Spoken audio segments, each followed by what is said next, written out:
Hello दोस्तों, welcome to my YouTube channel @MBBS YouTube Guru.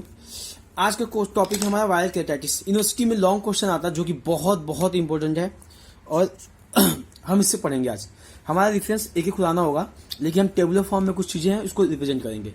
Viral केटाइटिस मतलब हो गया दोस्तों वायरल कॉर्नियल अल्सर। इसमें बात करते हैं incidence becomes much more greater specifically because of role of antibiotic. मतलब एंटीबायोटिक की वजह से जो भी हो रहा है हम उसके बारे में बात करेंगे। दोस्तों एक बात करते हैं। आजकल डॉक्टर जो होते हैं ना, हर बात पे एंटीबायोटिक लिख देते हैं। एक्चुअली एंटीबायोटिक करता है क्या है, उसी की वजह से वायरल केटाइटिस होने का चांस ज्यादा है। ठीक है, तो हम बात करेंगे इस बारे में। In limiting the pathogenomic bacterial flora. ठीक है, ये क्या करता है एंटीबायोटिक, पैथोजेनिक बैक्टीरियल फ्लोरा को क्या करता है, इलिमिनेट कर देता है। इसकी वजह से इसका चांस बढ़ जाता है।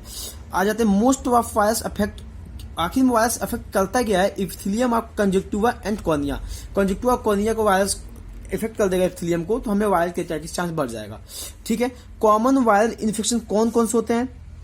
ठीक है, पहले बात करते हैं herpes simplex केटाइटिस, ये मोस्ट कॉमन होता है। Second number herpes zoster ophthalmicus, तीसरा एडनोवायरस केटाइटिस। ठीक है, इसमें से जो भी पॉइंट है लॉन्ग क्वेश्चन में आता है, बहुत इंपॉर्टेंट है। हो सकता है शॉर्ट में आ जाए या ई आ जाए, लेकिन हम बात करते हैं herpes simplex केटाइटिस जो कि मोस्ट कॉमन है और बहुत बहुत इंपॉर्टेंट है, यूनिवर्सिटी एग्जाम में हमेशा आता रहता है। तो बात करते हैं herpes simplex केटाइटिस की। इटियोलॉजिकल देखते हैं, DNA virus herpes simplex virus होता है, नेचुरल होस्ट इन ह्यूमन होता है इसका। और बात करते हैं HSV, जहां भी बोलूंगा herpes simplex वायरस के बारे में बात करूंगा। इप्सिलोटॉपिक हो सकता है या फिर न्यूरोटॉपिक हो सकता है, दोनों में से कुछ भी हो सकता है। अब बात करते हैं according to different clinic and immunological properties, 2 type का होता है HSV। herpes simplex वायरस जो होता है आपका 2 टाइप्स का होता है। पहला herpes simplex virus 1, herpes simplex virus 2। अब इसको लिंक करेंगे ऐसे, herpes simplex वायरस जब भी होगा इन्फेक्शन एबव द वेस्ट, अगर वेस्ट के ऊपर होता है तो फर्स्ट वाला जिम्मेदार होगा, और उसके वेस्ट के नीचे होता है तो बिलो द वेस्ट होगा तो herpes simplex वायरस सेकेंड होगा। ठीक है, मोड ऑफ इन्फेक्शन क्या होगा इसका, अगर कमर के ऊपर हो रही है तो बाय किसिंग या फिर coming in close contact with patient suffering from herpes labialis। ठीक है, और herpes simplex वायरस सेकेंड के बारे में बात करते हैं। अगर बिलो द वेस्ट तो क्या होगा, transmitted to the eyes of neonate through the infected genitalia of mother. कोई मदर का इन्फेक्शन हुआ है तो बच्चे तक ट्रांसफर हो जाएगा। और नेक्स्ट बात करते हैं, हाँ दोस्तों बात करते हैं ocular lesion of herpes simplex virus. herpes simplex virus आंखों में क्या करता है, 3 फॉर्म में हो सकता है। या तो नियोनेटल herpes simplex हो सकता है, या तो प्राइमरी herpes simplex हो सकता है, या तो रिकरेंट herpes simplex हो सकता है। अगर नियोनेटल के बारे में बात करते हैं बच्चों में, तो ये रियल होता है बट सीरियस कंडीशन होता है। herpes simplex वायरस 2 जो होता है मोस्टली होगा, herpes simplex वायरस फर्स्ट होगा, ओकेजनली होगा। ठीक है, मोड ऑफ इन्फेक्शन के बारे में बात करते हैं नियोनेटल herpes simplex का, तो ये क्या होता है, ड्यूरिंग बर्थ हो सकता है 85%, या फिर इन यूट्रो हो सकता है, या फिर पोस्ट नेटल हो सकता है। ठीक है, अगर ड्यूरिंग बर्थ का बात कर सकते हैं जो मैक्सिमम 85% होता है। कैसे होगा, vertical transmission of herpes simplex virus to infection from infected birth canal. अगर बर्थ कैनाल इन्फेक्टेड है, अगर डिलीवरी हुआ तो 85% चांस होगा बर्थ के समय इसको इन्फेक्शन हो जाए। अगर इन यूट्रो में बात करें 5% चांस होगा due to HSV once first के चांस में, इसलिए इसको ओकेजनली बोला था। ठीक है, बहुत कम चांस होता है। इन पोस्ट नेटल के बारे में बात कर सकते हैं जो 10% होता है, या तो A1 या फिर 2 किसी के कारण हो सकता है। अब बात करते हैं क्लिनिकल फीचर्स। क्लिनिकल फीचर में बात करते हैं नियोनेटल herpes simplex। मैं 3 चीज बोला ना, फर्स्ट सेकेंड थर्ड, एक ही जन में यही बात लाइनिंग में लिखा है जो कि बहुत कठिन है समझना। अगर टेबुलर फॉर्म में समझते हैं तो पहले नियोनेटल herpes simplex के बारे में बात करते हैं। अब हम इसका क्लिनिकल फीचर्स देखेंगे जो कि 3 फॉर्म में हो सकता है। कैसे हो सकता है, लोकलाइज या फिर स्किन आई माउथ herpes, स्किन में हो सकता है, herpes हो सकता है, आईज में हो सकता है, माउथ में हो सकता है। ठीक है, या दूसरा हो सकता है डिसेमिनेटेड herpes हो सकता है, तीसरा CNS तक पहुंच सकता है। तो ऑक्यूलर लेजन सीन, अगर SEM बात करते हैं स्किन आई माउथ herpes, तो क्या क्या इंक्लूड करेगा, तो मैंने ऐसे याद किया था CCOKIC। तो CCOKIC में पहला C से क्या होगा, कैटरेक्ट हो सकता है, दूसरा क्या हो सकता है, कोरियल रेटिनाइटिस हो सकता है, तीसरा क्या हो सकता है, O से ऑप्टिक न्यूराइटिस हो सकता है, CCOK। ठीक है, और K से केराटाइटिस हो सकता है, ओके हो गया। और IC में आप 2 चीज याद रखना, एडोसाइक्लाइटिस, आइरिस एटोपी, या फिर C से कंजक्टिवाइटिस हो सकता है। ठीक है, अब बात करते हैं हम आगे। अभी तक हमने देख लिया सर दोस्तों न्यू नेटल देख चुका हूं, अब प्राइमरी हर्पिस सिम्प्लेक्स बारे में बात करते हैं। ये वाला जो पॉइंट था अपना प्राइमरी बात करते हैं। तो प्राइमरी ऑकुलर हर्पिस के बारे में बात करेंगे तो ये फर्स्ट अटैक होगा।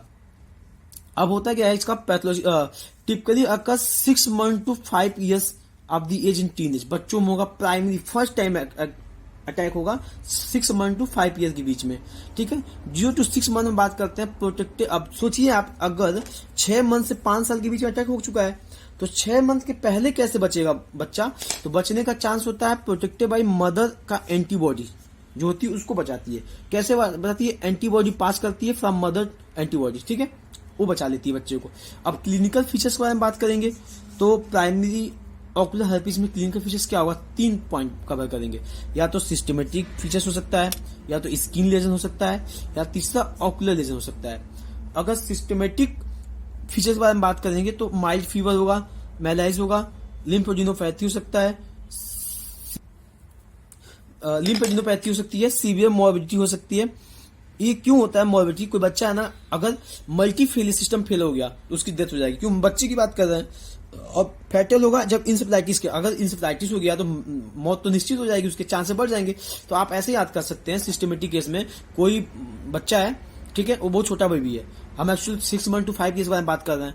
अब ये छोटा बच्चा क्या होगा, इसकी माँ को पता नहीं चलेगा, 6 मंथ में माइल्ड फीवर इसको आएगा और बच्चा एकदम आलसी हो जाएगा, मैलाइज हो जाएगा, और उसको लिम्फोडिनोपैथी हो जाएगी, लिम्फ में स्वेलिंग्स आ जाएंगी। और क्या होता है कि जब इसके मल्टीपल सिस्टम फेल हो जाएंगे तो इस बच्चे का मौत का रीजन यही बन जाएगा, ठीक है। और जो अगर ये इन्फेक्शन इंसेफ्लाइटिस में कन्वर्ट हो गया है, इंसेफ्लाइटिस से पहुंच गया, यहां से कहीं इन्फेक्शन होगा पहुंच गया, तो क्या होगा? फैटल हो जाएगा, ठीक है। अब बात करते हैं सिस्टमेटिक फीचर्स। स्किन लेजन में क्या होगा? अगर आप बच्चे को देखोगे ना तो इसमें वर्टिकल लेजन होता है क्या वर्टिकल लेजन? ये बच्चा हो गया, छोटा बच्चा। अब क्या होता है कि सबसे पहले इसका जो ना फेस होगा यहाँ पे फिर दिखेगा आपको, ठीक है, फिर फेस पे होगा, लिप्स पे आएगा, तो इसके धीरे धीरे आईलिड होंगे, इस पे दिखेगा, मतलब जो भी होगा इसके फेस पे वर्टिकल हो रहा है, ठीक है, आप देख रहे हैं। और साथ साथ में पेरी ऑर्बिटल रीजन इसके आंखों के आसपास होगा, उस रीजन में देखने को मिलेगा, लेजन मिलेंगे, और लिड मार्जिन दिखेगा। तो अगर स्किन लेजन हो रहा है, वर्टिकल लेजन हो रहा है, जो भी आपको वर्टिकल देखने को मिल रहा है तो ये वर्टिकल लेजन होगा, ठीक है। अब आ जाते हैं ऑकुलर लेजन के बारे में बात करते हैं। ये यूनिलेटरल ब्लेफरो कंजक्टिवाइटिस हो जाएगा। लेकिन कैसे मालूम चलेगा ऑकुलर लेजन जो होगा यूनिलेटरल होगा आपको? तो इसमें 3 चीजें हमें देखने को मिलेगी जनरली। होता है क्या है कि वेस्कुलर ब्लेफराइटिस मिल सकता है, ठीक है। वेस्कुलर ब्लेफराइटिस होता है क्या? मैंने बोला ना, इसका मतलब ये होता है कि लिड मार्जिन पे वेसल्स होंगे ना, लिड मार्जिन पा जाएंगे, वो दिखेंगे। और केरेटाइटिस हो सकता है जो 55% होगा। एक्यूट फॉलिकल कंजक्टिवाइटिस होगा, और साथ साथ में रीजनल लिम्फेडिनाइटिस देखने को मिलेगा आपको, ठीक है। ऑकुलर लेजन में हमें ये चीजें मिलेंगी। अब बात करते हैं, हमने सबसे मेन इंपॉर्टेंट हमारा होता है जो कि ट्रीटमेंट होता है। प्राइमरी ऑकुलर हर्पिस के बारे में बात कर चुके हैं, अब हम इसका ट्रीटमेंट बात करते हैं।